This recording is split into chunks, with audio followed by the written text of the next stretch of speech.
ఈ కాళేశ్వరం ప్రాజెక్టు విషయానికి వస్తే కనుక ఏం చెప్తారు? ఎందుకంటే దాన్ని పీసీ ఘోష్ కమిషన్ నివేదిక ఆధారంగా అసెంబ్లీలో చర్చించి తర్వాత చర్యలు తీసుకుంటామని చెప్పేసి ఇటు కాంగ్రెస్ ప్రభుత్వం మాట్లాడడం జరిగింది. బట్ దాని తర్వాత అది కాస్త సిబిఐకి అప్పగించడంలో అంటే దీంట్లో లీగల్ ఆస్పెక్ట్స్ ఏమున్నాయి? లీగల్ ఆస్పెక్ట్స్ అంటే specifically PC Ghosh commission report ఆధారంగా దాన్ని అంటే ఆ జియోని మీరు చూస్తే అంటే గవర్నమెంట్ ఇప్పుడున్న గవర్నమెంట్ ఇష్యూ చేసిన జియోని మీరు చూస్తే పీసీ ఘోష్ కమిషన్ రిపోర్ట్ ఆధారంగానే ఇది సిబిఐకి ఇవ్వబడుతుంది అని చెప్పేసి క్లియర్గా అక్కడ రాసింది. ఓకే, సో ఆ పీసీ ఘోష్ కమిషన్ రిపోర్టే ఇప్పుడు మన ఆనరబుల్ హైకోర్టులో ఛాలెంజ్లో ఉంది. అందుకోసం ఆనరబుల్ హైకోర్టు అది అంటే సుదీర్ఘ వాదనలు కూడా ఇన్నది కొనసాగుతున్నాయి కాబట్టి ఆనరబుల్ హైకోర్టు మీరు I think first week off October దాకా మీరు సిబిఐకి అప్పచెప్పిన ఎటువంటి కోయర్సివ్ చర్యలు తీసుకోవడానికి వీల్లేదు. ఈ రిపోర్ట్ ఆధారంగా ఎటువంటి కోయర్సివ్ చర్యలు తీసుకోవడానికి వీల్లేదు అని చెప్పేసి చెప్పడం జరిగింది. అయితే నేను కాళేశ్వరము ప్రాణహిత ఎవరు చేశారు అంటే ఇది పొలిటికల్ డిస్కషన్, దట్స్ ఫైన్. అక్కడికి వెళ్ళకుండా నేను ప్రాపర్ లీగల్ అంటే ఈ రిపోర్ట్ ఆధారం అంటే ఈ రిపోర్ట్ గురించి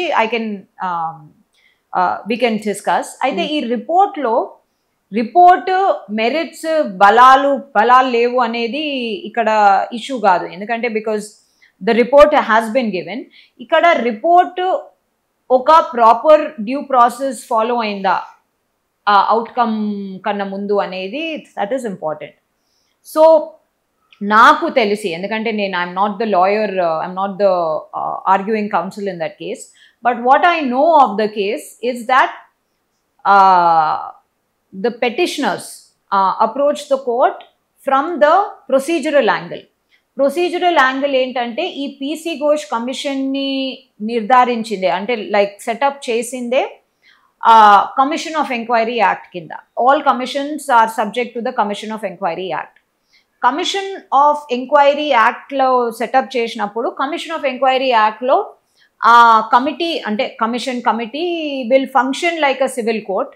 అంటే సివిల్ కోర్టు లో తీసుకున్న వాంగ్మూలాలు, examination in chief, cross, civil court evidence and witness summoning, evidences ఇవ్వడము, ఎవిడెన్సెస్ కాల్ ఫార్ చేయడము, అంటే కొన్ని ప్రాసెస్ కొన్ని acceptable processes the commission can follow అని చెప్పేసి ఇచ్చింది. అది అలా ఇచ్చి స్ట్రిక్ట్ సివిల్ కోర్ట్ ప్రాసెసెస్ని కూడా ఖచ్చితంగా ఫాలో కాకుండా commission can setup some of its own rules and regulations అన్నట్టు కూడా ఉంటాయి. అయితే అది అలా ఉండగా section 8B and 8C of the Commission of Inquiry Act becomes very important in this context. ఎందుకంటే commission of enquiry is a quasi judicial body. అంటే అది కంప్లీట్లీ కోర్ట్ కాదు, వేర్ అన్ని ప్రాసెసెస్ ప్రొసీజర్స్ ఫాలో కావాల్సిన అవసరం కూడా లేకుండా అంటే డ్యూ ప్రాసెస్, న్యాచురల్ జస్టిస్ అవసరమైనంత ప్రాసెసెస్ అయితే ఖచ్చితంగా ఫాలో కావాలి. సో ఈ బాధితులు అంటే కమిషన్ ఆఫ్ ఎంక్వైరీ ఎవరి మీద కండక్ట్ చేస్తుందో వాళ్ళకు ఒకవేళ ఇక్కడ కమిషన్ ఆఫ్ ఎంక్వైరీ ఏమన్నారు, commission of enquiry PC Ghosh commission Kaleshwaram మీద సెటప్ చేసిండ్రు అని అన్నారు. కానీ ఇక్కడ కాళేశ్వరంతో పాటు వ్యక్తులను కూడా ఆపాదించిండ్రు. అంటే కాళేశ్వరంలో సో అండ్ సో కల్తీ ప్లస్ కరప్షన్ ప్లస్ ఇదంతా జరిగింది, వీళ్ళు అంటే ప్రాపర్ పీపుల్ని అంటే మనుషులకి ఆపాదించిండ్రు. కాబట్టి పీసీ ఘోష్ కమిషన్ సెక్షన్ అదేంటి commission of enquiry act section 8B and C is very specific. ఒకవేళ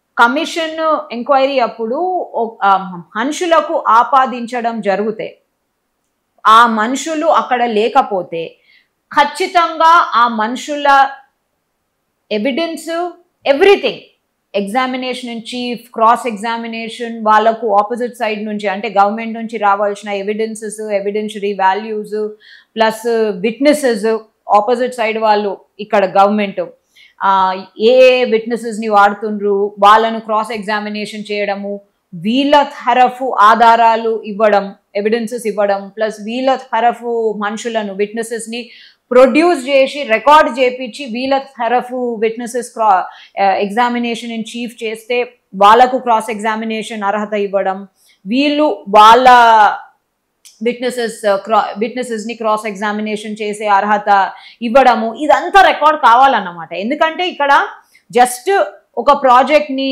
దాంట్లో ఇది జరిగింది అది జరిగింది అని జనరల్ రిపోర్ట్ కాదు, ఇది స్పెసిఫిక్ అలిగేషన్స్ ఉన్నాయి కదా, ఫలానా వ్యక్తులు చేసిండ్రు అని వాళ్ళకు ఆపాదించినప్పుడు their presence, their testimony, their evidence in chief, their cross examination, it becomes extremely important. So Commission of Inquiry Act ante in the interest of due process and natural justice requirement ఏంటంటే ఏ enquiry లోనైనా, ఏ commission enquiry లోనైనా మనుషులకు certain allegations ఆపాదిస్తే ఆ మనుషులకు ఖచ్చితంగా ఆ అలిగేషన్స్ని face చేసి ఆ అలిగేషన్స్ని కౌంటర్ చేసే అర్హత ఖచ్చితంగా ఉంటుంది. సో ఇక్కడ లేదు మేము కావాల్సిన వాళ్ళను అంటే అవసరం ఉన్న వాళ్ళను మేము విట్నెస్ టెస్టిమోనీ తీసుకున్నాము, మా దగ్గర ఎవిడెన్స్ ఉంది, ఎవిడెన్స్ ఇంకా డాక్యుమెంటరీ ఎవిడెన్స్ ఆధారాల హేరుగా లేకపోతే సర్టెన్ అదర్ విట్నెసెస్ ఆధారాల హేరుగా మేము ఈ రిపోర్ట్ వచ్చిందంటే that will not fly. So ఆ ప్రాసెస్ జరిగిందా లేదా అనేది ఇక్కడ చాలా ఇంపార్టెంట్. ఇక్కడ ఆపాదించిన వ్యక్తులు, ఇక్కడ ఐ థింక్ ఇద్దరునో ముగ్గురునో ఆపాదించారు, అది అందరికీ తెలుసు ఎవరిని ఆపాదించిండ్రో. వాళ్ళను పిలిచిన తర్వాత వాళ్ళ వాంగ్మూలాలు తీసుకునడం జరిగిందా, వాళ్ళు ఎగ్జామినేషన్ అండ్ క్రాస్ ఎగ్జామినేషన్ చేసిండ్రా, వాళ్ళ తరపున వాళ్ళను సపోర్ట్ అంటే వాళ్ళ వాంగ్మూలాలను సపోర్ట్ చేస్తూ విట్నెసెస్ ముందట్టుకొచ్చి వాళ్ళ ఎగ్జామినేషన్ క్రాస్ ఎగ్జామినేషన్ జరిగిందా, ఈ అంత రికార్డ్ అయిన తర్వాతనే ఈ రిపోర్ట్ ఫైనల్ రిపోర్ట్ ఇదా అనేది దట్స్ వెరీ ఇంపార్టెంట్.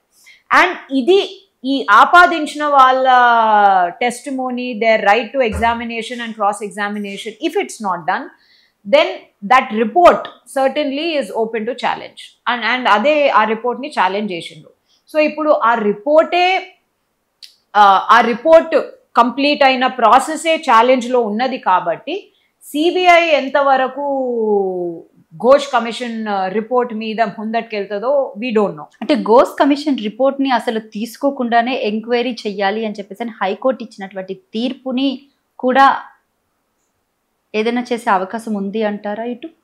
అంటే అలానైతే అంటే మీకు ఇంకేం మన ఇన్ఫర్మేషన్ ఉంటే నాకు ఐడియా లేదు మేడం. కానీ పీసీ ఘోష్ కమిషన్ అంటే గవర్నమెంట్ వాళ్ళ చేతుల్లో ఉంది కాబట్టి ఎక్కడ ఎవరేం చెప్పినా కూడా జరగాల్సింది అంటే వీళ్ళు చెప్పిందే జరగాలి అనేది కూడా ఒకటి ఇంటర్నల్ గా నేను ఇంటర్నల్ గా కాకుండా నేను లీగలీ చెప్తాను. Honourable high court PC Ghosh commission report ఆధారంగా ఎంక్వైరీ చేయొద్దు అని చెప్పేసి సిబిఐ ఎంక్వైరీ చేయొద్దు, ప్లస్ ఎటువంటి కోయర్సివ్ స్టెప్స్ తీసుకోవద్దు అని అన్నది. అయితే లీగలీ సిబిఐకి ఇవ్వడం జరిగింది కాబట్టి వాళ్ళు ఇంకో ఆస్పెక్ట్స్ మీద ఇండిపెండెంట్ గా ఇన్వెస్టిగేషన్ స్టార్ట్ చేస్తే దాన్ని ఛాలెంజ్ చేయడానికి కూడా అంటే it is not open to challenge. అంటే ఇటు ఎన్డీఎస్ఏ నివేదిక కానివ్వండి వీటిని కూడా బేస్ చేసుకుని సిబిఐ ఎంక్వైరీ చేయొచ్చా? మరి ఇప్పుడు ఆల్రెడీ సిబిఐకి అప్పగించారు కాబట్టి సిబిఐకి అంటే నేను ఢిల్లీ పోలీస్ యాక్ట్ కింద సిబిఐకి ఉన్న అర్హతలను చెప్తున్నాను. ఒకసారి ఒక ఇష్యూ సిబిఐకి ఇచ్చినప్పుడు ఆ ఇష్యూ ఆ కమిషన్ రిపోర్ట్ నుంచి అయినా లేకపోతే ఇంకో కోణం నుంచి అయినా వాళ్ళు ఇన్వెస్టిగేషన్ చేసే అవకాశము హక్కు ఉంటుంది వాళ్ళకు. So they can certainly do that. కానీ నాకు అంటే నా అంచనా ప్రకారము ఇక్కడ కమిషన్ రిపోర్ట్ ఆధారంగానే వాళ్ళకు పర్మిషన్ ఇచ్చింది. ఇప్పుడు మనకు గవర్నమెంట్ ఉన్నప్పుడు సిబిఐ రాకుండా జియో పాస్ అయింది, అవునా? సిబిఐ రాకుండా జియో పాస్ అయింది. అవును, పాస్ చేశారు. ఇప్పుడు ఈ government PC Ghosh commission report ఆధారంగానే సిబిఐకి ఇచ్చింది. అవును. ఓకే, సో సిబిఐకి ఢిల్లీ పోలీస్ యాక్ట్ కింద ఒక ఇష్యూని డిఫరెంట్ యాంగిల్స్ నుంచి ఇన్వెస్టిగేట్ చేసే అవకాశము అర్హత ఉన్న ఫలానా గవర్నమెంట్, ఎందుకంటే సిబిఐ జ్యూరిస్డిక్షన్ ఫలానా గవర్నమెంట్ కోరితేనే ఆ స్టేట్కి వస్తుంది, లేకపోతే it's jurisdiction is restricted to Delhi. Government ఇచ్చిన పర్మిషన్ దీని బేసిస్ మీదనే ఉంది కాబట్టి, ఇదే ఛాలెంజ్లో ఉంది కాబట్టి వాళ్ళు ఆగే అవకాశాలు కూడా ఉంటాయి. కానీ అర్హత అంటే వాళ్ళ జ్యూరిస్డిక్షన్ రీత్యానైతే CBI can investigate a certain issue from other angles as well. Okay, right. So ఇందులో ప్రధానంగా ఇంకొక విషయం చర్చించుకోదగ్గది ఏంటంటే, ఇప్పుడు ఎవరైతే ఆపాదించారో ఈ 1,00,000 కోట్ల కుంభకోణం అవినీతి జరిగిందని చెప్పేసి అని ఎవరి మీదైతే ఆపాదించారో అది అంతా కూడా ఫాల్స్ అలిగేషన్స్ అని బయటపడినప్పుడు, అంటే త్రూ సిబిఐ కేసు త్రూ కూడా బయటపడినప్పుడు ఇక్కడ వీళ్ళ మీద యాక్షన్ తీసుకునే అవకాశం ఉంటుందంటారా మరి ఆ టైంలోని? సిబిఐ ఇప్పుడు ఇన్వెస్టిగేషన్ ఇప్పుడు స్టేట్ గవర్నమెంట్ చేతుల్లోనే లేదు, జ్యూరిస్డిక్షన్ లోనే లేదు.